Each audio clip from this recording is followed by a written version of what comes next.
제가 읽어드리겠습니다. 하나님의 뜻으로 말미암아 그리스도 예수의 사도된 바울은 에베소에 있는 성도들과 그리스도 예수 안에 있는 신실한 자들에게 편지하노니 하나님 우리 아버지와 주 예수 그리스도로부터 은혜와 평강이 너희에게 있을지어다. 찬송하리로다. 하나님 곧 우리 주 예수 그리스도의 아버지께서 그리스도 안에서 하늘에 속한 모든 신령한 복을 우리에게 주시되 곧 창세전에 그리스도 안에서 우리를 택하사 우리로 사랑 안에서 그 앞에 거룩하고 흠이 없게 하시려고 그 기쁘신 뜻대로 우리를 예정하사 예수 그리스도로 말미암아 자기의 아들들이 되게 하셨으니 이는 그가 사랑하시는 자 안에서 우리에게 거둬주시는 바 그의 은혜의 영광을 찬송하게 하려는 것이라. 우리는 그리스도 안에서 그의 은혜의 풍성함을 따라 그의 피로 말미암아 성령 곧 제사함을 받았느니라. 이는 그가 모든 지혜와 총명을 우리에게 넘치게 하사 그 뜻의 비밀을 우리에게 알리신 것이요 그의 기뻐하심을 따라 그리스도 안에서 때가 참 기물을 위하여 예정하신 것이니 하늘에 있는 것이나 땅에 있는 것이 다 그리스도 안에서 통일되게 하려 하시니라.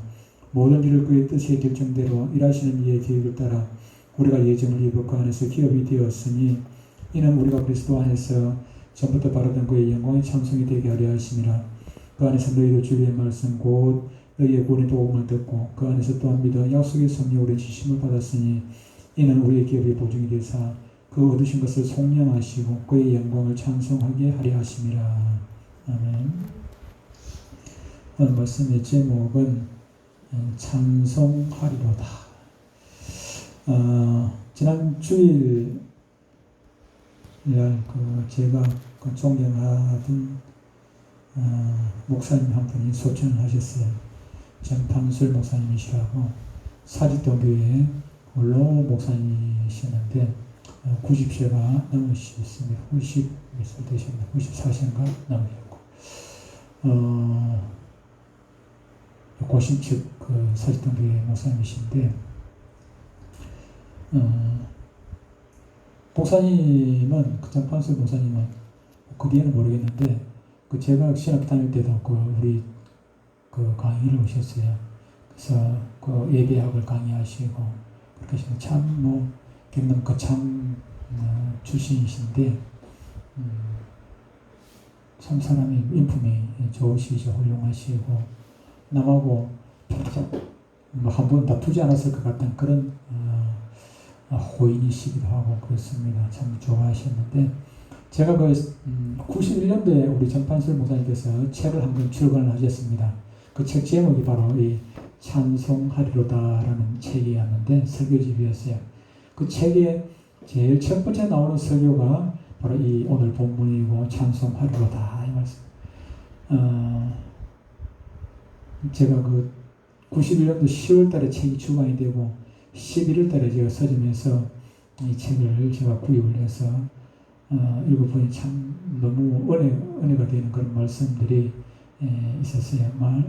말씀들이 막 어려운 그런 설교가 아니고 쉽게 설교를 하시는데 너무 편하게 볼 수가 있었고 또 그럼에도 불구하고 너무 감동적이고 은혜가 되는 그런 말씀들이 우리 하는 말로 주옥 같은 그런 말씀들이 설교집에 들어있는 것을 제가 보고 여러 번 읽고 또 그걸 참고해서 제가 설교도 여러 번 하기도 했습니다. 그런데 오늘 이 본문 가지고 이 말씀은 제가 아직까지 본문 가지고 설교는 여러 번 했지만은 우리 이걸 그대로 원고를 참고해서 설교한 적은 없습니다만 제가 설교를 할 때 많은 사람들이 그 목사님들 설교할 때 짧게 설교한다 얘기를 하는데 솔직하게 저 짧게 설교 늘 자주가 아니고 늘 짧게 설교합니다. 짧게 설교라는 것이 다른 게 있습니까? 원래 본문 가지고 다른 분들은 어떤 목사님은 저 목사님은 이 목사님은 어떻게 이걸 강의를 했는지 그것들 보는 거예요. 보고 그저 좋은 것은 내 것으로 삼아가지고 그래서 추석도 보기도 하지만 다른 분들의 또 추석이라고 보면은 추석에는 요걸 이렇게 해석도 되고 저렇게 해석도 되고 이렇게 한 다음에 이렇게 이제 원론적인 것을 설명을 해놨기 때문에 강해집을 보면은 어떤 분들은 꼭 이렇게 연결해가지고 설교를 하셨고 어떤 분은 저렇게 연결해서 설교를 하셨다. 그래서 저는 그런 것들 참고를 많이 합니다. 어떨 때는 뭐 설교 한 편 볼 때 늘 말씀드립니다만 최소 3편 이상은 봅니다. 3편에서 많이 볼 때는 뭐 7편, 8편, 10편도 보기도 해요.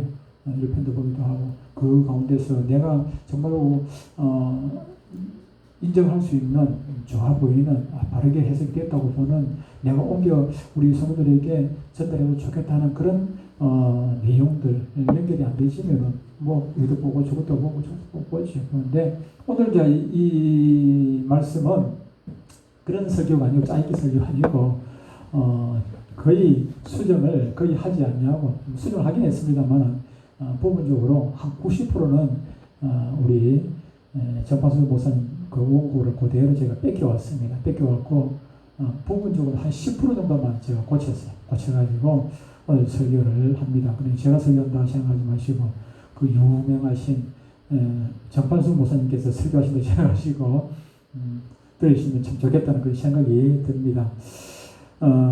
내용은 성삼위 하나님을 찬송함에 대해서 말씀을 하고 있고 오늘 우리가 읽었습니다만 본문 3절에 찬송하리로다 나와 있는데 이 구절이 오늘 제목을 삼았습니다. 바울은 그의 서신서에서 언제나 맹하게 문안 인사를 하게 되죠. 뭐 서신이니까 편지니까 먼저 문안 인사를 하는 것은 당연한 것입니다만은 문안 인사를 하고 곧이어서 오늘 이렇게 감사 찬송하는 것을 볼 수가 있습니다. 오늘 본문에서도 먼저 자기의 사도직에 대한 것을 밝히고 오늘 에베소뿐만 아니라 바울 서신에 보면은 늘 사도직에 대해서 먼저 이렇게 밝히는 것을 보게 됩니다. 왜냐하면은 바울이 12사도 안에 들지 않다 보니까 그것을 사도직에 대한 것들을 의심을 하기도 하고 그걸 또 뭐 비판하는 그런 당시에 사람들이 있었기 때문에 바울은 그렇게 거기에 대해서 좀 민감했던 것 같아요. 자기 사도직을 밝히고 축복을 하고 곧이어서 하는 말이 찬송하리로다. 우리가 읽을 때는 조금 전에 저도 읽을 때 그렇게 읽었습니다만 힘있게 읽지 않냐고 그냥 일반적으로 찬송하리로다 이랬는데 실제적인 것은 이걸 아주 감탄사입니다. 감탄한 찬송하리로다가 3절에 나오는데 4절부터 이어지는 것은 찬송해야 되는 내가 찬송할 수밖에 없는 바울이 감탄사를 넣어서 찬송할 수밖에 없는 그런 이유가 4절 이후에 오늘 읽은 14절까지 쭉 연이어서 나온단 말이에요. 근데 바울은 우리는 읽는 사람 이 성경을 읽는 아니면 에베소서를 편지를 받은 에베소 교인들을 읽을 때 뒤에 내용이 모르지 않습니까? 1, 2, 3절까지 읽었다면 뒤에 내용. 근데 바울은 4절부터 14절까지 자기가 쓰려는 것을 미리 생각하고 마음에 품고 있다 보니까 이것을 글에 옮기기도 전에 먼저 감탄사가 먼저 나오는 것입니다. 이건 벅찬 감격에서 아주 감탄사 그냥 어떻게 보면 풍선이 바람이 불어다가 폭발하듯이 그런 표현으로 이 찬송하리로다 그렇게 하는 것입니다. 실로 하나님의 구원의 은총은 생각해 볼수록 너무나도 놀라워서 바울처럼 우리도 이 찬송하고자 하는 감정이 폭발하지 않을 수가 없는 것입니다. 찬송하리로다. 찬송하리로다. 너무나도 당연한 표현이고 말입니다. 그러면 사도 바울이 찬송하리로다라고 하면서 설명한 그 내용이 무엇인 것입니까? 그것은 삼위 하나님, 성삼위 하나님, 성부 하나님, 성자 예수님, 성령 하나님의 그 사역, 우리와 관계된 그 사역을 말씀을 하고 있는 것입니다. 먼저 성부 하나님께서는 우리의 구원에 대해서 어떤 일을 하셨는가 하는 것입니다. 자기 백성을 선택하사 자녀로 삼기 위해서 미리부터 예정하셨다 그렇게 말씀을 했습니다. 많고 많은 사람들 중에서 일정한 수를 선택하여 자녀 삼기로 미리 작정을 하셨다 하는 그런 말입니다. 우리는 하나님의 예정 혹은 하나님의 선택하심이 너무나도 놀라운 축복이라는 사실을 우리는 기억을 해야 합니다. 제가도 설명을 했습니다만 하나님의 선택은 구원의 근거입니다. 전에 설명했던 이 말은 제 말입니다. 몇 주 전에 우리가 구원의 서정 10가지를 오후 예배 시간에 공부를 했죠. 기억납니까? 안 납니까? 제일 먼저 거기 나오는 10가지 순서 중에 제일 먼저 나오는 것이 예정이잖아요. 예정. 그 다음에 뭐였습니까? 예정 다음에 소명, 부르심, 소명 다음에 그 다음에 뭐였어요? 중생, 거듭남, 중생. 그 다음에 회개. 회개 다음에 뭐였어요? 신앙, 믿음, 신앙. 그 다음에 칭의, 믿음 있어요. 칭의, 어렵다는 칭의 다음에 수양, 양자상, 수양. 그 다음에 자녀 삼고 난 다음에 하나님께서는 그들을, 자녀답지 않은 그들을 자녀 삼아놓고 나서는 자녀답게 하기 위해 가지고 성화, 언제까지? 죽을 때까지, 우리 죽을 때까지 하나님께서는 우리로 성화가 되어지도록 이렇게 성령으로 이끌어 주시죠. 성화 다음에 뭐였어요? 성도의 견인, 곁들여 가지 않아 붙들어 주시고, 성도의 견인 다음에 맨 마지막 단계가 뭐였습니까? 영화. 우리가 조금 천국에 들어간 그 단계 영화. 여기까지 겠습니다.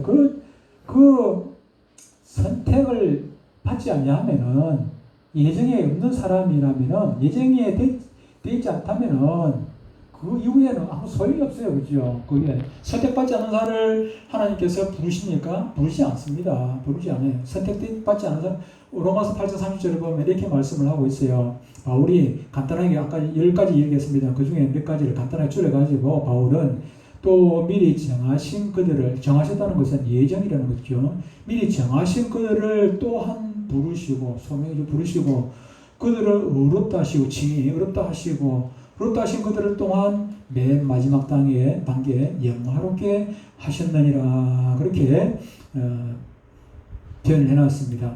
선택을 받지 않고 중간에 끼어들어서 구원받은 사람이 있습니까? 그런 사람은 하나도 없습니다. 선택에 들고 도중에 탈락되는 사람이 있습니까? 그런 사람도 우리 장로교에서는 전혀 없다고 가르치고 배우고 있습니다. 그것이 성경입니다. 성경의 원리입니다. 선택에 들었으면 결국 그 사람은 끝까지 구원을 받게 되는 것입니다. 우리가 복음을 온 천하만방에 전파할지라도 결국 가서 예수 믿고 구원받는 사람은 하나님의 선택에 있는 사람, 추수부에 있는 사람이 추수부에 있는 사람이 구원을 받게 되는 것이라는 것입니다. 사도행전 13장에 보면은 48절이죠. 바울이 이 안디옥에 가서 복음을 전하는데 그 지방 사람들이 아주 심하게 반대를 합니다. 그럼에도 불구하고 3절을 보니까 뭐라고 얘기합니까? 이방인들이 듣고 기뻐하여 하나님의 말씀을 찬송하며, 그 뒤에 같이 읽겠습니다. 시작. 영생을 주시기로 작정된 자는 다 믿더라. 영생을 주시기로 작정된 자는 믿더라. 그 사람들이, 그 많고 많은 사람 중에 영생을 주시기로 작정되지 않은 자들은 결국은 믿지 않는 것이죠. 믿지 않는. 아무리 핍박 가운데에서도 이방인들과 유대인들이 모두 핍박을 할지라도 그 가운데서 영생 주시기로 작정된 그런 선택에 든 사람은 결국에는 믿게 되더라는 것입니다. 우리가 전도하는 것은 선택되지 않은 자를 선택하기 위해 가지고 애쓰는 것이 아닙니다. 이미 선택된 자를 우리가 누군지 모르잖아요. 그죠? 그것을 찾아내는 운동이 바로 전도. 가만히 있어야 되는 것은 아니고 우리가 열심히 전도해야 되는데, 그것은 선택에도 들지 않은 자를 갖다가 선택해가지고 가입시키려고 그렇게 애를 쓰는 것이 아니라 이미 선택된 자를 우리가 찾아내는 것, 모르니까 찾아내는 것, 그것이 바로 우리가 하는 전도 운동이라 하는 것입니다. 이 복음으로 돌아와서 구원받는 것입니다. 자석이 있죠. 자석을 두고 아무리 돌아다니고 결국 붙는 것은 정해져 있습니다. 쇠붙이면 붙죠. 아무거나 붙는 것은 아니지 않습니까? 나무 막대기 아무리 아름다워도 갖다 붙이면 안 붙습니다. 쇠붙이면 붙죠. 구원도 바로 그런 원리입니다. 이 자리에 나와서 경배하는 성도 여러분, 이러한 사실을 예사로이 생각하지 마시길 바랍니다. 우리가 열심히 노력하고 누가 나에게 복음을 전했을 때 내가 선택해서 교회에 나온 것이 결코 아니라는 것입니다. 선택권이 나에게 있는 것이 아니라 선택권은 하나님께 있는 것입니다. 하나님께서 선택해 주셨기 때문에, 이미 예정해 주셨기 때문에 저와 여러분들이 복음을 받고 누구로부터 복음을 듣게 되고 거기서 우리가 믿을 만한 마음이 생겨지고 올 자리까지 나오게 된 것이라는 사실입니다. 내가 예수 믿고 신앙생활하는 것은 하나님께서 나를 선택하신 결과이지 내가 선택하는 것 아니었다는 것입니다. 구원의 근원이 내게 있는 것이 아니고 하나님께 있는 것입니다. 그리고 성부 하나님 우리를 택하셨는데 어떤 방식으로 택하셨는지를 오늘 4절에서 말씀을 해주고 있습니다. 4절에 보니 곧 언제요? 창세전에 창세전입니다. 창세전이 언제입니까? 아담이 지어지기도 전입니다. 해와 달과 별들을 만드시기도 전이라는 것입니다. 세상도 지으시기 전에 하나님께서 당시의 뜻 가운데서 저와 여러분들을 자녀 삼기로 선택을 이미 해 두었다는 것입니다. 그러니 인간의 그 무슨 선이나 악이 고려되지 않았죠. 고려될 이유가 없죠. 아무 조건도 여기에 참조되지 않았습니다. 무조건 선정했습니다.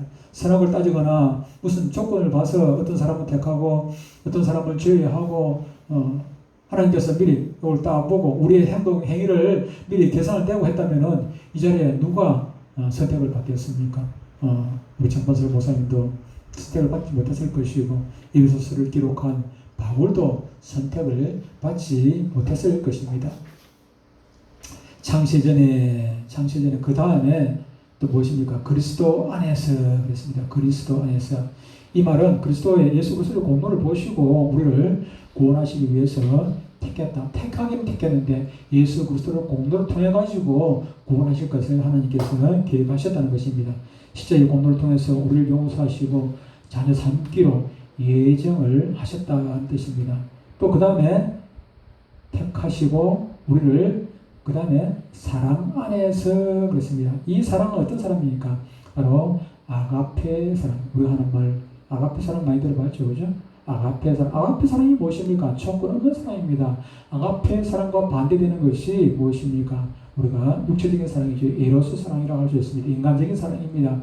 인간적인 사랑, 에로스 사랑이라는 것은 조건이 있을 때, 이 사람을 사랑할 만한 어떤 조건이 있을 때 사랑하는 것입니다. 이뻐 보일 때 사랑하게 되고, 돈이 있을 때 그 사람을 사랑하게 되고, 그 사람이 지식이 많아가지고 있을 때 그 사람을 존경하고 사랑하게 되고, 어떤 사랑할 만한 건덕지가 있을 때 사랑하는 것, 그것이 에로스 사랑이죠. 에로스 사랑. 그런데 이 아가페 사랑은 그런 조건 따지지 않는, 묻지도 따지지 않는. 지난주에 제가 설교를 했습니다만, 여러분 들으셨습니다만, 지난 설교 뭐였습니까? 기억하십니까? 조건 없는 사랑을 베풀었던 한 아버지가 나오죠, 그죠? 탕자 비유, 지난주에 설교했는데, 그 탕자 비유의 그 아버지가 바로 이게 조건 없는 사랑을 가지고 아들은 도저히 아들로 받아들일 만한 조건이 있습니까? 돈은 그냥 막 강제로 빼다시피 들고 나와가지고 다 까먹고 그냥 거지가 돼가지고 돌아오는데 그냥 쭉 패가지고 쫓아보내야죠. 인간적인 생각이라면. 그래도 불구하고 그가 돌아왔을 때 안아주고 그냥 입 맞춰주고 옷 입혀주고 신발 신겨주고 잔치를 베풀어주고 반지 끼워주고. 왜? 아가페 사랑. 여러서 사랑은 사랑할 만한 조건이 있을 때 사랑하는 마음이 가니까 사랑하는 것입니다. 매력을 느끼는 으로 사랑하는 것입니다. 그런데 아가페 사랑은 사랑이 가지지 않는데도 사랑하는 것입니다. 얄미운데도 사랑하는 것입니다. 사랑할 만한 가치가 하나도 별 것만큼도 없는데도 그래도 사랑하는 것. 이것이 바로 하나님의 사랑인 아가페 사랑인 것입니다. 호시아 선지자를 생각해 보면 또 알 수가 있죠. 하나님께서 호시아에게 장가 가라. 예, 장가 가야지요. 장가 갈 때 되었으니까 장가 가야지요. 누구를 시부감을 누구로 삼을까요? 저 술집에 못 팔고 술 팔고 하는 그 고매를 데리고 와서 너 마누라 삼아라. 하나님, 저는 선지자인데 그런 사람 데리고 살아서 되겠습니까? 내 명령이다. 그래서 고매를 그냥 데리고 옵니다. 고매를 데려와가지고 하나님 말씀입니까? 데려와가지고 아내를 삼고 자식을 낳습니다. 큰아들 놓고 둘째 딸 놓고 셋째 아들 놓고 큰아들 두 아들에 이남 일녀를 낳습니다. 이남 일녀를 낳고 난 다음에 또 옛날 걸 못 버리고 옛날 습성을 못 버리고 이 고멜이 또다시 남편 물러 그냥 도망가가요. 그냥 또 옛날 길로 돌아갑니다. 호시아 입장에서는 이제 그냥 전부 떨어졌고 끝내야지. 근데 하나님께서 뭐라고 말씀하십니까? 호시아야, 가서 데리고 오너라. 그냥 데려올 수 있습니까? 가서 맨입에 데려올 수가 없어요. 몸값 주고 데려와야 돼요.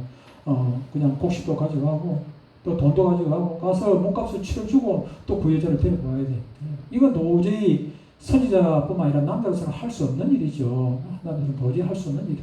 그럼에도 불구하고 그를 데려오라는. 왜? 하나님의 조건 없는 사랑, 아가페 사랑을 설명하기 위해요. 이스라엘 백성들이 지금 고멜 같은 그런 존재라는 것이죠. 그것을 설명하기 위해 가지고 하나님께서 그렇게 호세아에게 이런 일을 시켰던 것입니다.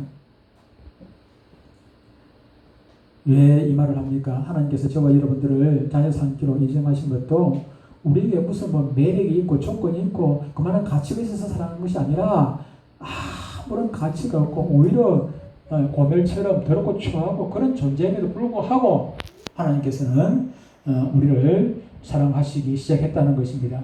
그러므로 우리가 여기에 분명히 알 수 있는 것 한 가지가 있습니다. 하나님께서 자기 백성을 때리면 때렸지 때릴지언정 버리시는 일은 없다는 것입니다. 버리시는 일. 준이가 말을 안 들으면 때릴지언정 쫓아내겠습니까? 버리겠습니까? 그럴 수는 없죠. 그렇죠? 그럴 수는 없죠. 마찬가지로 하나님께서 한번 선택하신 이상 왜 안 버리겠습니까? 우리의 형편 다 하잖아요. 그죠? 우리는 몰라요. 우리는 부모라도 자식이 뭘 하고 사는지 내일 내 자신은 모르죠. 내일 당장 내가 뭐 할지를 모르는데. 근데 하나님께서는 이미 천년만년 후의 일들 다 알고 계신단 말이에요. 그걸 아시고 우리를 선택했지 않습니까? 실망할 일이 있습니까? 없습니까? 실망할 일이 없어요. 이걸 맹물인 줄 알고 보면 실망합니까? 안 합니까? 미리 알고 먹으니까 실망할 일이 없죠. 그런데 술 좋아하는 사람이 이게 소주인 줄 알고 마시는데 맹물이라 그러면 실망을 하지요. 그렇죠? 실망을. 그러니까 하나님께서도 마찬가지입니다. 저와 여러분들이 애초에 맹탕인 거 다 안단 말이죠. 뭐 들은 것도 없고 별거 없다는 것 뻔히 알아. 우리가 또 객길로 가가지고 이렇게 타락하고 할 때 하나님 말씀 안 듣고 객길로 가는 거 갈 것도 다 미리 다 알고 계셨다는 것이죠. 알고 계시죠. 그렇기 때문에 실망합니까? 안 합니까? 실망 안 하죠. 실망할 일이 없죠. 미리 다 알고 계시는데 우리가 무슨 짓 할 건지 다 알고 있는데 뭐라고 실망하겠습니까? 예. 우리 정 목사님께서 한번 미국 사모님과 같이 미국을 가게 됐어요. 볼리스 미국 가게 되는데, 근데 그 비행기 안에 같이 그 입양하는 애들을 미국으로 입양을 하게 되는 그런 아이들 그 비행기에 같이 타게 됐어요. 어떤 사람이 인도를 받아가지고. 그래서 목사님께서 인도하는 사람한테 물었습니다. 가만 보니까 이 애들 중에서 애들이 막 전부 다 뭐 입도 찢어지고 뭐 코도 삐뚤어지고 거기다 또 뭐 말도 못하는 벙어리가 있기도 하고 그러니까 혹시나 저 사람들 가져가 그 미국서 입양을 하는 사람들이 이 아이를 보고 실망하지 않을까 싶어가지고 혹시 입양을 하는 분들이 이 아이가 말 못하는 거 알고 있습니까? 물으니까 이게 다 알고 있다는 것입니다. 하나부터 열까지 다 사진도 찍고 상세하게 설명해가지고 조건을 그렇게 주었다는 거죠. 그럼에도 불구하고 그들은 이 아이를 입양을 한다는 것입니다. 한국 사람들은 입양할 때 어떻게 합니까? 조건을 따져보잖아요. 키도 보고 이 아이가 멍청한지 똑똑한지 그런 거 다 보고 이 아이 입양할 거 좀 똑똑하고 잘나고 멋있고 이쁘고 그런 애들 입양하고 싶어하는 것이 한국 사람들이죠.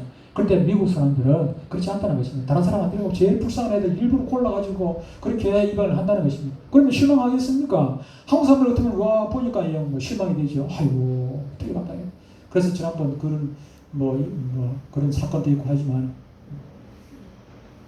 근데 미국 사람들 실망하지 않아. 미리 알고 그랬으니까는 원청이를 찢어가지고 컴퓨터가 찢을 때 그걸 전부 다 한 번 수술해야 되고 두 번 수술하고 자기 돈으로 수술 다 해주시오. 공부시켜 주시오. 다 뒷바라지 다 해주는 실망 안 하고. 마찬가지입니다. 하나님께서 저와 여러분들이 그런 상태인 거 다 알지만은 미리 알고 창세 전에 이미 우리의 어떤 조건 가지고 살아가는 것이 아니라 이미 하나님께서 그 조건을 아시면서도 우리 형편을 아시면서도 사랑하시기로 작정을 하셨다는 것입니다. 그리고 그 다음 보니까 어떻게 해요? 왜 그 앞에 거룩하고 흠이 없게 하시려고 흠이 있는 자를 선택해서 흠이 없게 만드는 거룩하지 못한 자를 선택해서 거룩하게 만드시려고 우리를 택했다는 것입니다. 그러므로 우리는 예수 믿는 그날부터 성령께서 우리에게 부지런히 역사해 주셔서 우리를 점점 성화시켜 그리스도의 형상을 닮아가도록 해주고 계시는 것입니다. 또 계속해서 5절에 그 기쁘신 뜻대로라고 했습니다. 하나님의 임의대로 그런 뜻입니다. 하나님의 임의대로. 조건이 없지만은 하나님께서 우리를 사랑하시기로 기뻐하셨다는 것입니다. 하나님께서 하시고자 하는 대로 그 말입니다. 우리가 하나님의 일방적인 예정을 입은 것은 순전히 일방적인 하나님의 은총이요 하나님의 역사로 만났다는 사실을 지금 우리는 기억해야 합니다. 그러면 하나님이 왜 우리를 선택했습니까? 밑에 보니까 자기의 아들들이 되게 하셨으니, 자기의 아들들이 되게 하셨으니, 즉 아버지의 기업을 상속받는 자녀라는 거죠. 기업이라는 것은 상속 의미가 있거든요. 아버지의 기업, 성부 하나님의 기업을 천국이 하나님의 기업이잖아요. 하나님의 땅이잖아요. 그것을 소유할 수 있는 그런 자격을 주시기로 누가 그 자격을 얻을 수 있습니까? 자녀가 아니고서요. 또 그 다음에 6절에 보면 하나님의 은혜의 영광을 했습니다. 6절 하반절에 보니까 그의 은혜의 영광을 찬송하게 하려는 것이라 그랬습니다. 하나님의 은혜의 영광을 찬송하라고 저와 여러분들이 찬송하라고 우리를 예정해 주셨다는 것이 택해 주셨다는 것. 그러므로 우리는 바울처럼 늘 이게 마음속에 찬양하고 싶은 거, 늘 그냥 눈만 감고 찬송이 나오고 이런 찬송이 하나님 감사 찬송, 영광 드리는 거 찬송이 우리 입술에서 떠나지 않아요. 이것을 생각한다면 그럴 수밖에 없죠, 그렇죠? 이것을 생각한다면 하나님께서 못난 나를 어제하라도 아니고 창세전에 이미 선택을 해주셨다는 거. 다 100% 내 모습, 이 더럽고 추한 모습을 다 아시면서도 그래도 불구하고 창세전에 나를 선택해 주셨다는 거 얼마나 감사한 일인지. 그래서 우리는 늘 찬양을 해야 되는 이유가 거기에 있는 것입니다. 두 번째로 성자 예수께서는 선택받은 백성들을 속량하시는 일을 하십니다. 여기서 속량이라고 하는 낱말의 배경은 노예 값을 지불해 주고 빼내어 해방시키는 것을 그런 의미가 있지요. 조금 전에 제가 얘기했습니다만 고멜을 빼올 때 그냥 데려올 수 있는 건 아니지 않습니까? 몸값을 지불하고 그를 데리고 왔어요. 마찬가지로 저와 여러분들 선택할 때 그 죄에 대한 값을 치러야 돼. 누가 치르겠습니까? 이 땅에서는 우리의 죄값을 대신 치러줄 사람이 아무도 없습니다. 근데 그 예수님께서 우리의 죄값을 대신 지불해 주시고 멸망의 종살이던 우리를 빼내어 해방시켜서 우리에게 자유를 허락해 주셨다는 것입니다. 이렇게 하신 동기가 무엇입니까? 7절에 보니까 이렇게 말씀을 하고 있습니다. 우리는 그리스도 안에서 그의 은혜의 풍성함을 따라 그의 피로 말미암아 속량 곧 제사함을 받았느니라. 8절에 이는 그 이유는 그 말이죠. 그가 예수님께서 모든 지혜와 총명을 우리에게 넘치게 하사 그 뜻의 비밀을 우리에게 알리시는 것이요 그의 기뻐하심을 따라 그의 그리스도 안에서 때가 정긴 일이요.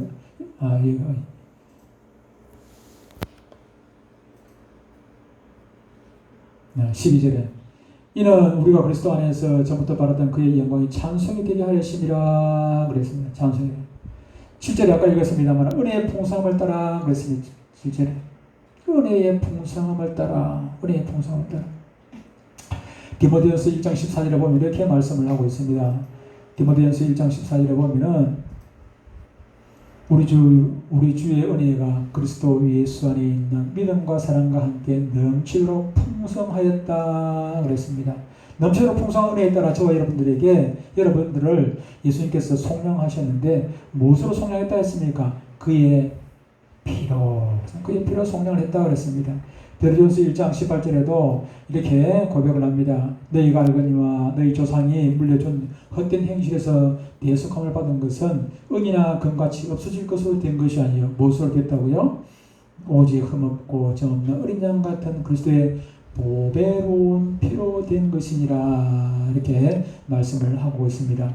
피로했다는 말은 피가 무엇입니까? 피는 생명이요 죽음을 의미하는 피로했다는 것은 생명 바쳐가지고 우리를 대신 살려주었다 그렇게 말씀을 하고 있는 것입니다. 이렇게 하신 목적은 아까 읽었습니다만 12절에 본문 12절에 은혜의 영광에 찬송이 되게 하려 하심이라. 찬송이.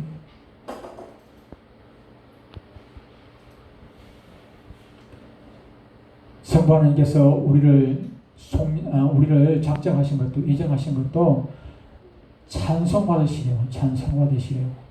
성자 예수님께서 십자가에 달려 피 흘려 주신 것, 대속의 은혜를 주신 것도 찬송이 되게 합니다. 찬송. 우리가 하나님을, 예수님을 찬양하기, 고맙고 감사하고, 그래서 존귀와 찬양을 돌리도록 하기 위해 가지고 값없이 이렇게 했다, 그렇게 말씀을 하고 있는 것입니다.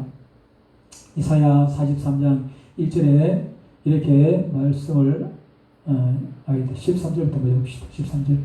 우리 보면 13절에 보니까 그 안에서 너희도 진리의 말씀 곧 너희의 구원의 복음을 듣고 그 안에서 또한 믿어 약속의 성령으로 인치심을 받았다 그랬습니다.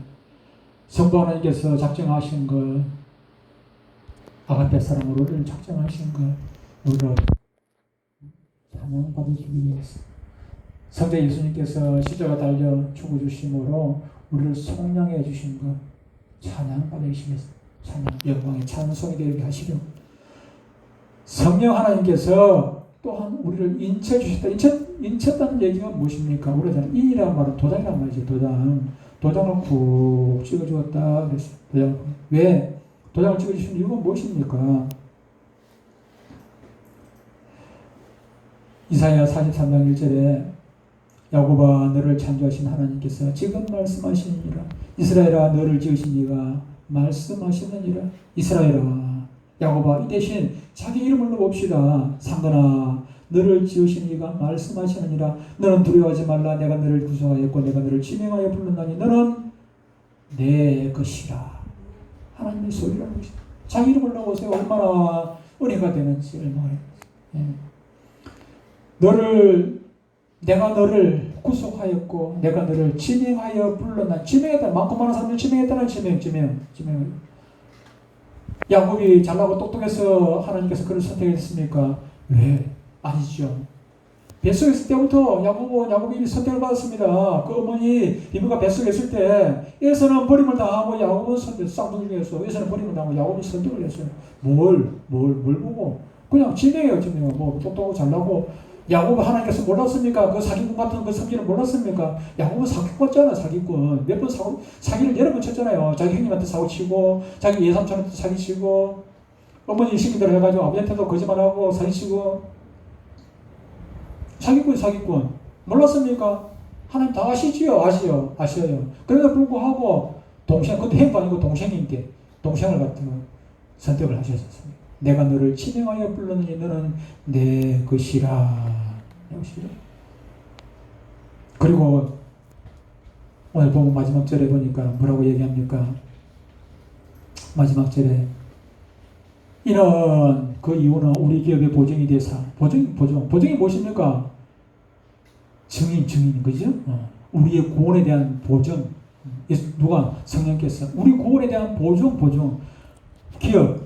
기업이었죠. 하나님의 상속자로서의 보증이 되시고 그 얻으신 것을 속량하시고 그의 영광을 찬송하고 결론은 무엇입니까? 또 찬송하게 하시려 살고 우리의 보증이 된다고 했습니다. 성령께서 우리의 마음속에 감동을 주셔서 깨닫게 하시고 믿어지게 하시고 우리에게 확신. 전에도 한번 얘기를 했습니다. 어떤 사람은 성경을 수십 번을 읽었는데도 도저히 믿어지지 않는 거짓말 같고 예수님께서 무리로 걸어서 거짓말 같아. 무리로 걸었는데 어떻게 무리로 걸어? 말도 안 되는 거짓말 같아. 죽은 나사로가 4일 만에 썩어서 냄새가 나는데 살렸다고 그래요. 거짓말 같아. 도저히 믿어지는 게 하나도 없어. 대초에 하나님의 천지를 창조할 안 믿어지는데 안 믿어지는. 읽고 또 읽고 읽으면 읽을수록 전부 다 거짓말만 가득 들어있어. 그런데도 저와 여러분들은 창세기 1장부터 하나 다 믿어져. 어떻게? 우리가 똑똑해서? 우리가 잘나서? 우리가 공부 많이 해서? 아니지요. 성령께서 우리에게 감동 주셨어요. 그런 확신을 우리에게 주셨다는 확신.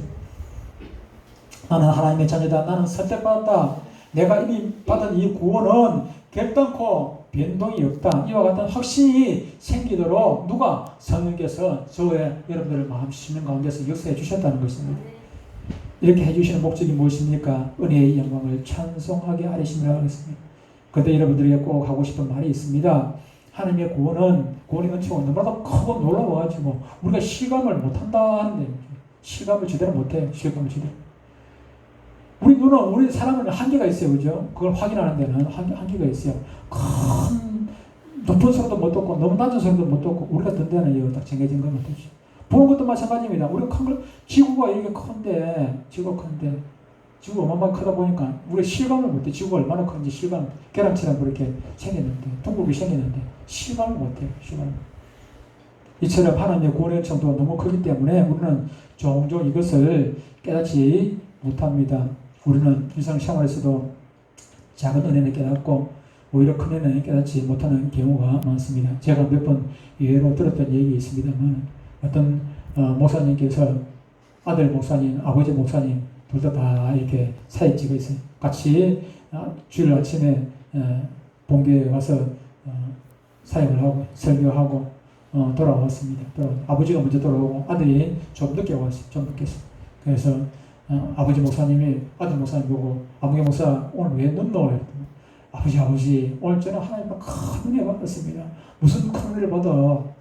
예, 제가 오다가 사고가 났는데요. 사대강차는요 완전히 박살을 나가지고요 중상을 입었어요. 근데 저는요 사고 조금 찌그러지고 저는 하나도 안 다쳤어요. 얼마나 큰 하나님 은혜인지 모릅니다. 하나님 큰 저를 지켜주셨습니다. 감사합니다. 그래, 그래, 하나님 참 너를 지켜주셨구나. 은혜. 근데 난 너보다 더 큰 은혜 받았다. 아버지도 무슨 사고 났습니까? 아니, 나는 사고 안 났어. 여러분, 사고 난 것이 은혜입니까? 사고 안 난 것이 은혜입니까? 사고 안 난 거 더 은혜죠. 우리는요, 이 큰 은혜를, 오늘도 사고 안 나고 여기까지 왔는데, 그 은혜를 생각지 못해요. 기억하지 못해요. 우리의 한계입니다. 인간의 한계지. 구원의 은총은 아무리 전해도 다른 사람들은 예수 믿지 않는데, 여러분들은 이렇게 예수 믿고 주일마다 이렇게 종종 나오고 하나님께 감사드리고 찬송하고, 이것이 우리는 예사로 생각하지만 이것이 얼마나 큰 은혜인지 모르는 것입니다. 내가 받은 은혜가 얼마나 크다는 것을 때때로 깨닫지 못하고 또 금방 깨닫고 금방 쉽게 잊어버리는 것이 우리의 모습 아닙니까? 생각해보면 볼수록 눈물 나도록 감사한 일이 아닐 수 없습니다. 하나님의 은혜로 있을 데 없는 자 왜 구속하여 주는지 우리가 어찌 알겠습니까? 그러면 찬송이라는 것이 어떤 것입니까? 입술로만 하는 노래는 진정한 의미에서 찬송이 아닙니다. 영혼으로부터 노래해야 하고 우리의 행실로 우리의 생활로 하나님을 기쁘시게 하는 그런 찬미를 해야 진짜 찬양이 되는 것입니다. 이제 말씀을 맺겠습니다. 찬송하리로다. 이 고백은 너무나도 바울뿐만 아니고 오늘을 살아가는 저와 여러분에게 너무나도 당연한 것입니다.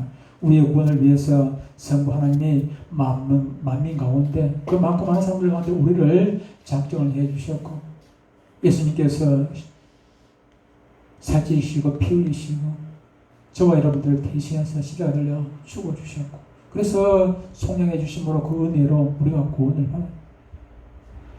어리석고 아둔해서 아무리 읽어도 들어도 깨달을 수 없는데, 그럼에도 불구하고 성령께서 우리에게 감동 주셔서 믿어지게 하시고 확신을 갖도록 해주시고 본전까지 서주시다는 것 생각하면 너무나도 감격스러운 일입니다.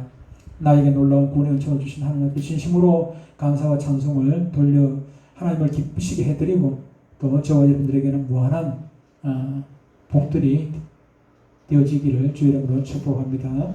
기도하겠습니다.